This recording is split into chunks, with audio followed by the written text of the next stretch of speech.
Hi, I'm Emma.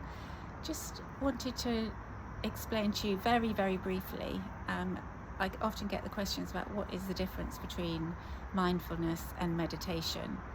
And my simple answer on this is that meditation is a quietening of the mind, and mindfulness is staying in the moment. So just being able to focus on one thing, and maybe it's your breath, or maybe it's just with your children playing and not on your phone or thinking about something else.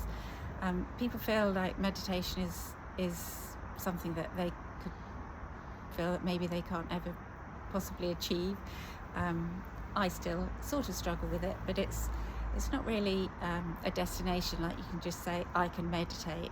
It's always a balance between effort and ease, in that it's almost the hardest thing is to find the time to sit down and actually be quiet. And meditation itself isn't not having any thoughts at all. It's like you can almost look at your thoughts from a distance. So you try and sit quietly. You don't have to close your eyes, but it's best you're sitting upright, or you can be propped up, but just that you're not lying flat when you're first starting, because you can just daze off very easily.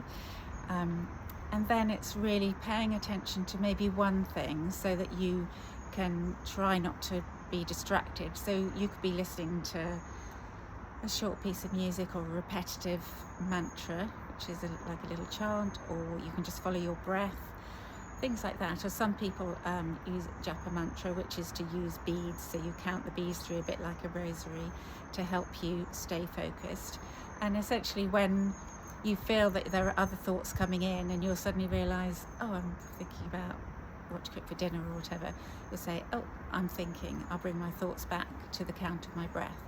And that's it. Doesn't have to be a struggle and get cross with yourself. I was thinking. You just like, you acknowledge, I'm thinking, I'll come back to my breath. And it's a long journey. I don't really know. I mean, I can sit for some time now. Part of that was physical discomfort, but it is really powerful to help me when I'm feeling stressed, or I just feel I've been rushing around. I want a little bit of time to myself. To just sit down for even for 2 or 3 minutes is really helpful. And as for mindfulness, as I was saying, it's to stay present, say where you are. So if as I was saying with the children, or say you're trying to multitask and do too many things at once and it all becomes very chaotic, to stay mindful is to find the pleasure, the joy, or just the completeness of one possible task. Or when you're sitting quietly, like you're just reading your book, you're not flicking through it while you're watching the TV, and so you're fully conscious, paying attention to that moment. And it's very fulfilling, especially if you're a busy bee. And there's one last thing, which is something that I did a course on yoga for sport, or I've done various things, but one of the things that we were discussing was flow, and not as in vinyasa flow or movement, linked movements in yoga. It's flow as the state of mind when you almost reach that point of joy, when you're doing something and you realise you love it so much it's just happening.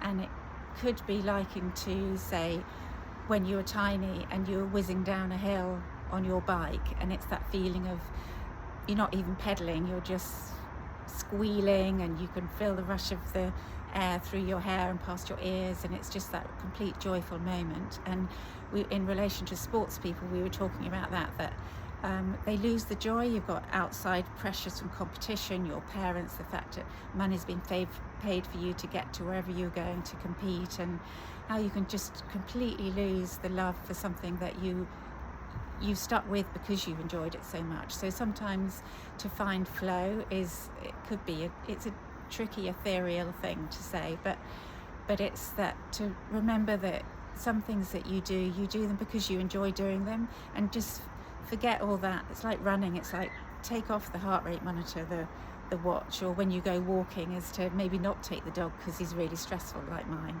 Is to just go for a walk with friends, but just find that moment where you feel really joyful, that maybe you're out in nature, or you did an open water swim, or you just plopped into cold water, I don't know, something. But that can be really powerful. Anyway, there's a few tips: meditation, mindfulness, and flow, mind flow. Just to maybe Google a bit more about those, or just sit quietly and see what comes up and how you feel about it. Let me know.